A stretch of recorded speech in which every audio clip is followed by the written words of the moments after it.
All right. Good morning. One of the things that I noticed over the last few months is that several of us, for I think pretty obvious reasons, have been giving talks on compassion and managing this world without violence, either internally or outside. And one of the things I noticed as we've all given these various talks is during the Q&A, some version of, but we set boundaries, right? Or what about boundaries comes up. And everybody has said, of course you set boundaries. And it occurred to me, we haven't really actually talked about what that means. So today we're going to talk about boundaries and Buddhism and idiot compassion and how we can kind of navigate the world of compassion with boundaries without falling into aggression on one side or floppiness on the other. Right? I think this is important. So we need to look at what a boundary is, what it looks like in practice, and then again, how do we set and hold boundaries without falling into aggression or collapse, right? I think before we go much further, we really have to define what boundaries are and are not. It's really important. A boundary is not about controlling anybody else. It is not you need to change. It's not you have to stop doing that. And it's not you can't do that. We cannot control other people's behavior. We cannot control their emotions, and we cannot control how they feel about us or how they interpret us. So if we think a boundary is about controlling other people, it's about controlling somebody else, we're already confused. And I think we can all recognize we're setting ourselves up for frustration. A boundary is clarity about how I will or will not participate. A boundary is really taking responsibility for ourselves. The Dhammapada, which is a pretty early Buddhist teaching, has a chapter on the self. And verse 160, which only means anything to like the nerdiest of us, but verse 160 says, one truly is the protector of oneself. Who else could the protector be? With oneself fully controlled, one gains a mastery that is hard to gain. Now, we don't mean protect like keep me safe, keep my ego safe. But what we mean is nobody but you can take responsibility for yourself. Right? That is honestly one of the core tenets of Buddhism. There's lots of great teachings, but possibly the first one is you have to do it. Maybe not the most comfortable, but that's how it is. So a boundary is a decision then about what I will step into and what I will step away from. And if this gets confusing, because real life is not clearly black and white all the time, we could have a simple test. If, even in your own head, if a sentence starts with you need to or you can't, that's probably control. If it begins with I will or I won't, then it's probably a boundary. Right? That is a distinction that is really important. There is kind of a structure, a process to a healthy boundary. You name the condition, and then you state your response. So, for example, if this conversation becomes yelling, I'm going to step away. You name the condition, and then you name the response. It's not a threat. It's not punishment or drama, and it's also not control, because we cannot control that other person. But we can name the condition and name our response. You are not managing their state, some other person's state. That is impossible, and it's a trap. You are managing your participation in what is going on. This requires a lot of paying attention.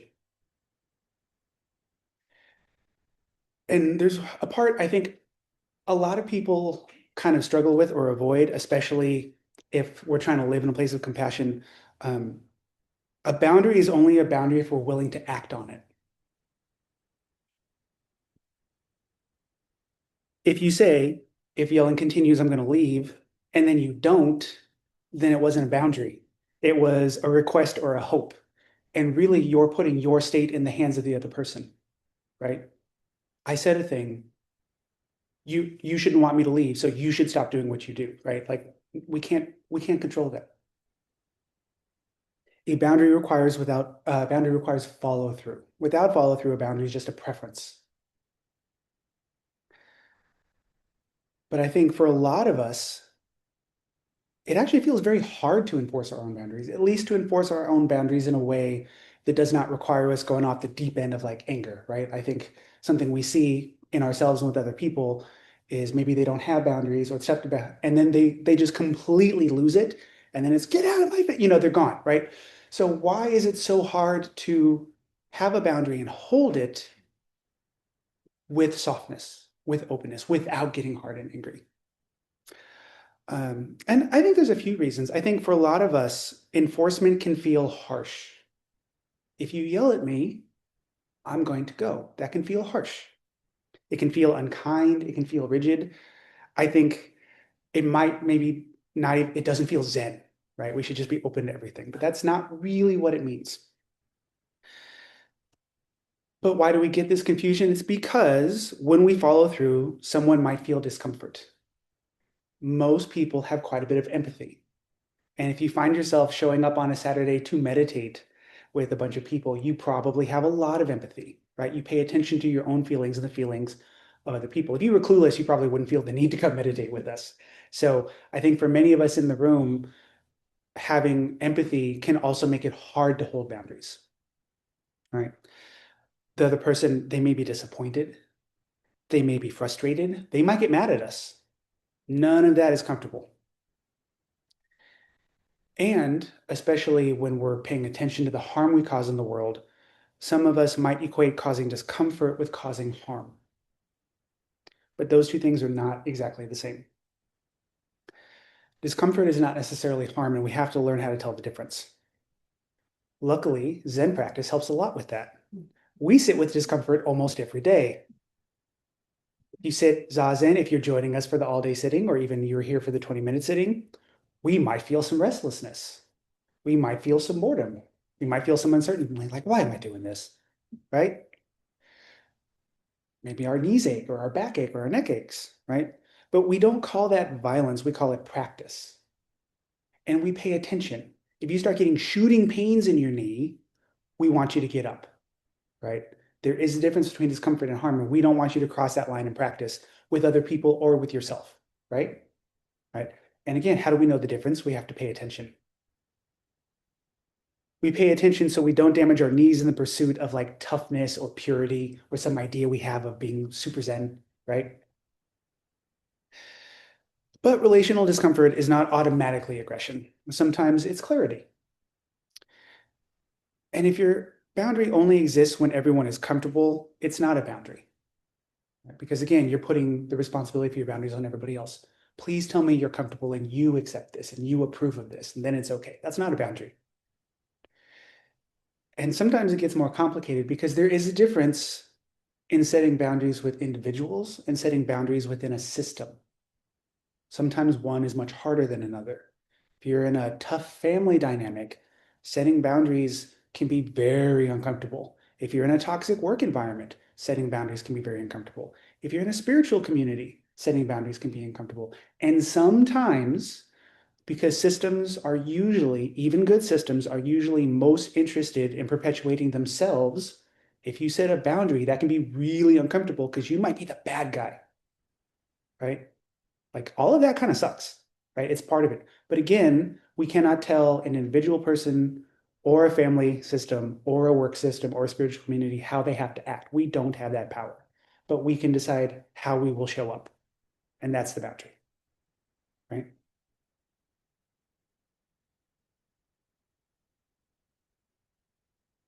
And so if we have these boundaries and we understand that we cannot control everything around us or every person around us, if if we don't follow through with our boundaries, there's some pretty predictable patterns, right?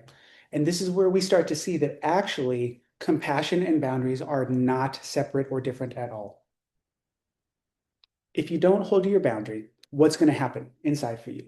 Most of us have stated a boundary in that and then not held to it. And there's some self-betrayal, right? I said I was going to not do a thing or I was going to do a thing and then I didn't. right? There's often shame that goes in with that. We might bury it deep down, right? But it's going to be in there. And then we have resentment. Resentment is often a boundary that is not enforced. And that's not necessarily because the other person or the system is evil, but because we didn't act on our own clarity. And think about being in that family or that work environment, and you have set a boundary and you didn't act with it, and the shame and the resentment builds up. Are you actually adding to the compassion of that system or that relationship if you have a bunch of shame and resentment build up? Probably not, right? So it turns out that setting and enforcing clear boundaries is a compassionate response because it allows us to show up in the way we want to show up. I would love to be calm and open and loving to every human being on the planet, in every system I'm part of, in every setting I find myself. But if I'm busy caught up in shame or resentment, that's probably not going to happen. So it turns out being clear about my boundaries helps me show up in the way I would like to. And if we say we won't participate in something and then we participate anyway, it is a very common trap. We betray ourselves, but we blame the other person or the system, right? That happens quite a bit. You made me do it. You bad, right? So boundaries are a way we establish ourselves in what is proper, what is the right way to show up. And when we don't, my personal favorite, passive aggressiveness shows up, right? Tone shifts, withdrawal, subtle punishment, gossip. We've all experienced this. We can feel the ickiness, almost like oil on the skin feeling when you're in that setting and you can feel that going on, right? And when we don't engage in clarity of boundaries, we end up participating in that. We all do a little bit. We're all human, but even more so, right? So an unenforced boundary doesn't actually preserve harmony. It reinforces tension. Often tension nobody's willing to talk about, which is not compassion. So when we view it this way, we can see that rather than being selfish, boundaries can actually preserve and protect the community we're so worried about having harmony in. So with all that being said, why is it so hard to do this? Often, in my experience and in people I talk to, it's fear. It's fear of rejection. It's fear of conflict. It's fear of being seen as selfish. It's fear of losing belonging. Those are all really powerful drivers. So instead of setting a clean boundary, we overfunction. We say yes when we mean no. We smooth things over even if we don't feel good about it. We absorb the tension, we pull it in, and we call that kindness. Raise your hand if that sounds familiar, right? Yeah.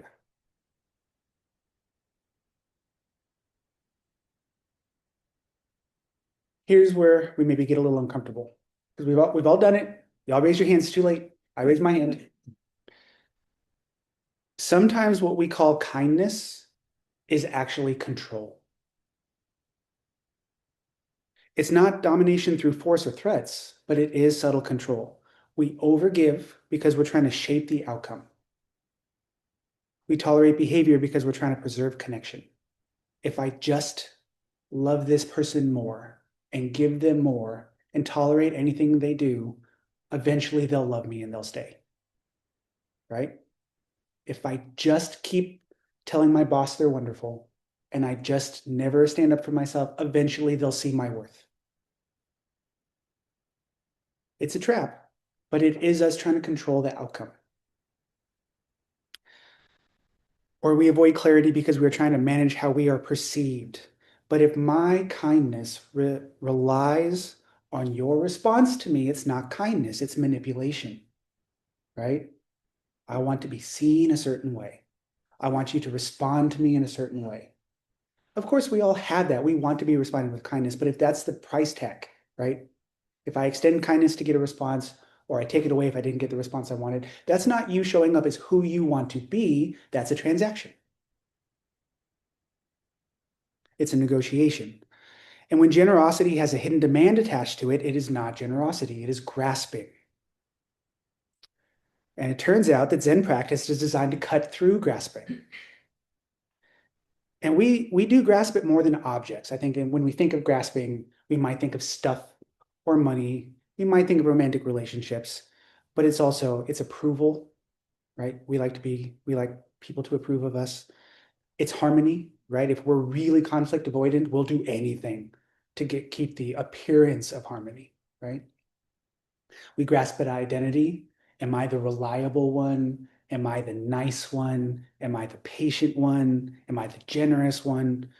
But again, if we're doing things to manipulate the perception of others, maybe that's not actually compassion or generosity. Maybe it's something else. So overperforming in relationships, it turns out, is often attached to identity, right? The way we want to see ourselves, the way we want other people to see us. And that's not so much compassion as it is ego preservation. And again, we're all human. This is a thing that all humans are going to do, but we really have to pay attention. And Zen practice asks us to pay attention. When we don't pay attention, when we just kind of endlessly give, or we give with that hidden price tag that we don't tell anybody, maybe not even ourselves, but it's in there. A Tibetan teacher named Champa Rinpoche, it very famously coined the phrase idiot compassion, right? He's not criticizing compassion. Compassion is great. He was pointing towards kind of confused compassion, boundarylessness compassion, right? Idiot compassion looks like avoiding conflict so that nobody feels uncomfortable, except for maybe yourself. Saying yes when you mean no, protecting someone from the consequences of their actions, preserving harmony at the cost of truth. All of those things have the paint job of compassion, right? The patina of compassion, but that's not really what's going on. These things feel kind, but they're usually rooted in fear. It's compassion mixed with attachment. Attachment to be seen as good, or to be needed, or to keep things smooth, right? Wise compassion is different. Wise compassion includes discernment. You pay attention. It requires boundaries. Wise compassion requires boundaries. It asks us, this thing I'm about to say or do, does this reduce suffering long term, or does it reduce tension right now? Those two things are not necessarily mutually exclusive, but you have to pay attention. Am I trading momentary comfort for longer term problems? Like, okay, that person didn't yell at me, but now this other thing is going on, or this situation that I know is bad is continuing, or this person says they'll come to my birthday party, but there's still these other things, right? Like, that's important. Wise compassion sometimes disappoints people. Sometimes it says no. Sometimes it allows consequences.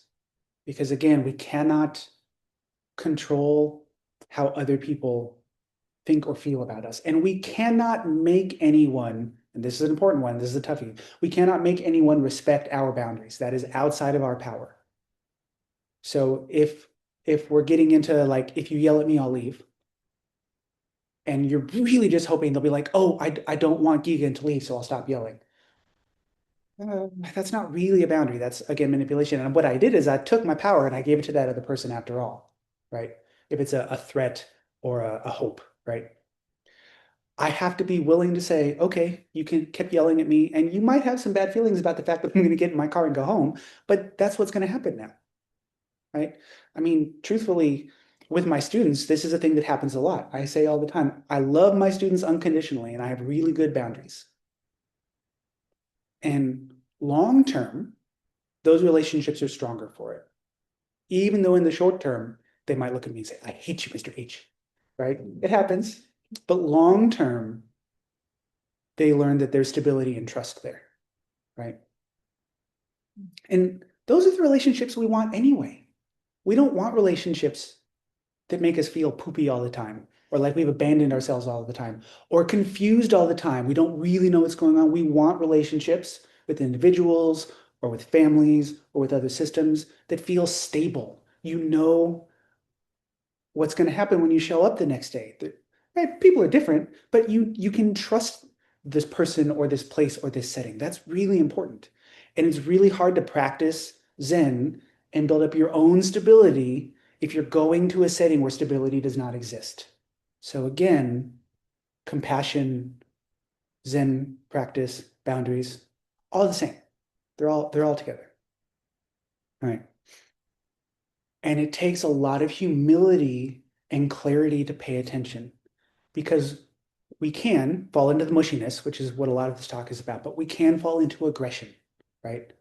Often that aggression is because we don't feel strong enough or stable enough to set boundaries without anger. But aggression is a trap, right? And aggression is, I don't care how you feel. So back to the thing, if you yell at me, I'm going to get in the car and go home, and F you, I don't care how that affects you. That's not precisely a boundary either, right? That's aggression, right? But if we say, I understand you might feel disappointed or angry, but I cannot continue this conversation while you're yelling. I'm going to go home. We can try again later. That is a clear boundary without aggression. And it takes a lot of practice. It takes a lot of humility. It takes a lot of paying attention. So aggression is, I don't care how you feel. Idiot compassion would be, I care more about how you feel than myself or my own boundaries, right? Or the truth. And wise compassion says, I care about freedom more than I care about momentary comfort. If we have clarity and consistency and stability, we get to be more free. You cannot practice if things are exploding all the time. You're too busy worried about survival. So it turns out boundaries, compassion, stability helps us in our path towards liberation. It's not separate. And this is what we call the middle way, right? Not aggression, not oatmeal collapse, something in the middle, right? And this is embedded in the Buddhist teachings, right? Before Zen and into Zen. If we look at the paramitas, which are called the perfections, right? Sometimes they're called the transcendent virtues, right? It's a foundation of Mahayana Buddhism, right? They are generosity, patience, meditation, ethical conduct, energy or diligence, depending on the translation you look at, and wisdom. And these are lived qualities. These are not things you think about, right? We're not going to philosophize about. We're going to engage in these things. But generosity without wisdom can become self-erasure. We just give, right? That's not so good. Patience without wisdom becomes passive. That's the oatmeal thing. Like, oh, whatever, it's fine. Or you don't react when you need to, right? Patience sounds great, but as one of Jocko's favorite examples, if a toddler is going to run out into the road and get run over by a car, you're not patient. You grab that, right? We don't turn into a lump of being passive. Energy without wisdom can become burnout or aggression, right? Ethical conduct without wisdom becomes rigidity or that control thing, right? If you're so worried about meeting the letter of the law or being seen as virtuous, that's not alive, right? Another common example is we have the precept of not lying, right? Somebody comes to your house, says my spouse hit me. Yeah, let him in. That spouse shows up. Is my husband or wife here? Nope, haven't seen him, right? Are we going to be like, oh, I do not lie? That would be dumb, right? Like, oh no, they're in here. Come on in. No, right? Haven't seen him. That's engaging in ethical conduct, but in a live way, right? Meditation without wisdom can become withdrawal. My first teacher, McDonough Roshi, actually stopped running sesshins for a while. Sesshins an extended sitting period, right? Because he said that people were getting sesshin drunk. He said that he had people that would go to a sesshin at San Francisco Zen Center, then one in LA, and come to Middle Bar, and they were avoiding their life by going to retreat after retreat after retreat. They just withdrew. There was no engagement with the world. And so he stopped running them for a while because the point of practice is to engage fully with our lives, not to hide from it, right? It's very important. So wisdom is what keeps all those other paramitas from collapsing into what we call like the shadow side, the dark side, whatever you want to call it, right? The not skillful version of them, right?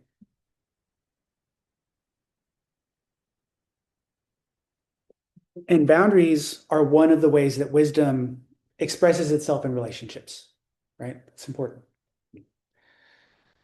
And we have to be honest. As much as I'm going to come back to boundaries, I'm going to come back to honesty and humility because boundaries also have that shadow side or that dark side or that unskillful side, right? Without wisdom, boundaries turn into walls, right? And they can become avoidance and they can become punishment dressed up as clarity, right? And they can become a tool to reinforce the ego, just like any of that other stuff, right? So sometimes we'll say, that's my boundary. And what we mean is, I don't want to feel uncomfortable right now, right? Sometimes we call withdrawal a boundary. I'm just not going to deal with that. Or we refuse accountability and we call it self-care. If I say something dumb or thoughtless and hurt one of your feelings, and you come to me and say, Deacon, that hurt my feelings, I say, nope, I don't talk about that. That's a boundary. That's not a boundary. That's avoidance. That's me protecting my ego, my kind of fragile self. That's not what we're talking about, right? So if we hurt somebody and refuse to listen, that is not a boundary. If I give somebody the silent treatment because they disappointed me, that's not a boundary. That's punishment, right? Punishment and boundaries are different, right? And that's reactivity. That is, again, very human, being reactive. But a boundary that's rooted in wisdom is steady. It's steady. It's not, we don't punish, we don't retaliate. You gave me the silent treatment, so I'm going to give you the silent treatment. You dinged my car, so I'm going to kick yours. Like, we don't know, right? And it doesn't avoid responsibility. We're all human. We're all going to make mistakes. As Jaku says, you do your best and then you apologize. If we do our best and then we refuse to apologize, we're probably not really being Buddhists. Because the other end of that quote is you do your best and apologize. That's the dignified activity of a Buddha. So if we do our best and then we refuse to apologize, we probably missed the mark a little bit, right?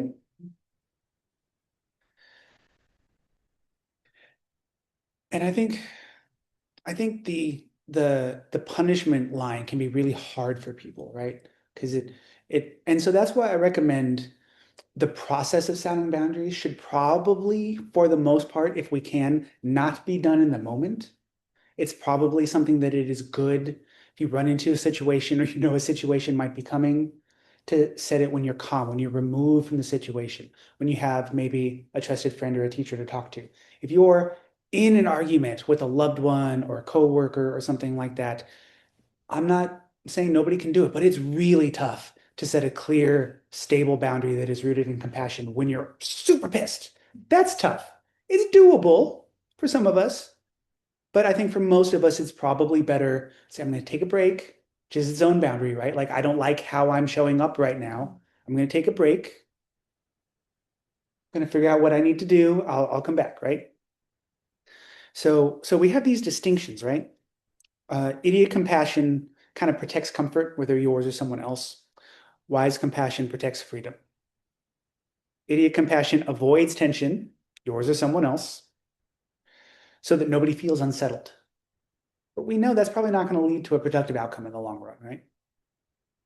Wise compassion is willing to create or tolerate discomfort if it reduces suffering in the long term. Boundaries are not selfish. Actual boundaries, clear boundaries are not selfish. They are not punishment and they are not rejection. They can feel like rejection, and you can do your best to communicate your boundaries in a soft, non-rejecty way. But again, you cannot control the feelings of the other person. They're clarity about how we participate. They are integrity between what we know and how we act. The precepts are boundaries. We vow to avoid taking life. We vow to avoid stealing. We vow to avoid lying. How do I want to show up? It is not, I vow to avoid taking life so other people will think I'm a good Buddhist. It is not, I vow to avoid stealing so everybody will like me. That's not what it's about. It's about how do I want to show up? So the paramitas are boundaries, the precepts are boundaries. How do I want to show up?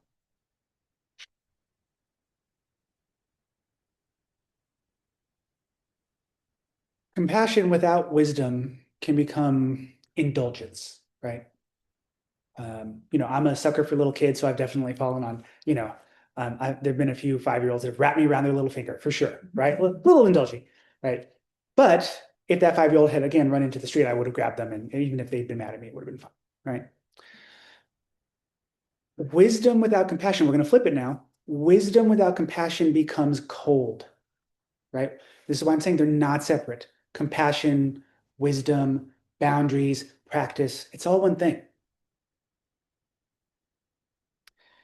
If your kindness requires self-erasure, it is not compassion. One thing you hear all the time is that if compassion excludes yourself, it is incomplete, right? This is not martyr practice. This is everything included practice, and that includes you. If your harmony requires silence about truth, it is not harmony. Zen practice is not about being agreeable or nice. Zen practice is about being awake. And sometimes being awake means saying no. Thank you.